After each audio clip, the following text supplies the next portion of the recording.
For the last 6 overs, in the commentary box is Ajay Mehra along with Rohan Gavaskar. Thanks a lot, Charu. So they would be eyeing the score of in the region of 170 plus from here on, with 7 wickets left in the bag for Karnataka Bulldozers. This has been a good start from them. Karthik, of course, he's a handy customer. Pretty good bowler as well at the crease.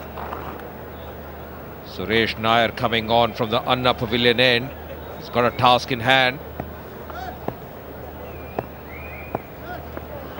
Bowling wide to the crease, struck very nicely in the gap as well. That's racing away. Will be another boundary. Lovely shot, good execution.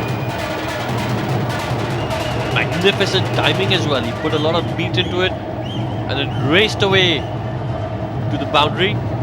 Boom chicka wawa moment there. Bludgeoned that ball through the offside. And Deva the drummer is happy. He's been working very hard, and so have been these dancing girls, doing a very good job.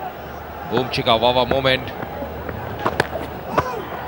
Room was there, not taken toll of. He's got to be very, very accurate with his line here. Nair can't really afford to be bowling on both sides of the wickets. That's Madhuri, of course, supporting the Karnataka Bulldozers. Always smiling.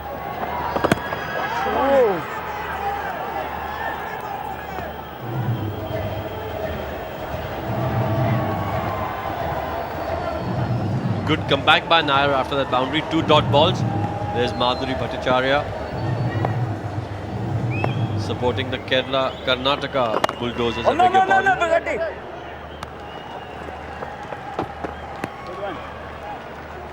6 of the over so far. It's been a good over from the Kerala strikers' point of view, because you've come to that stage of the innings where most batsmen are on the attack. And if you go for 6 or 7 like this over has gone for, it's a good over. End of the 15, it's 129 for 3.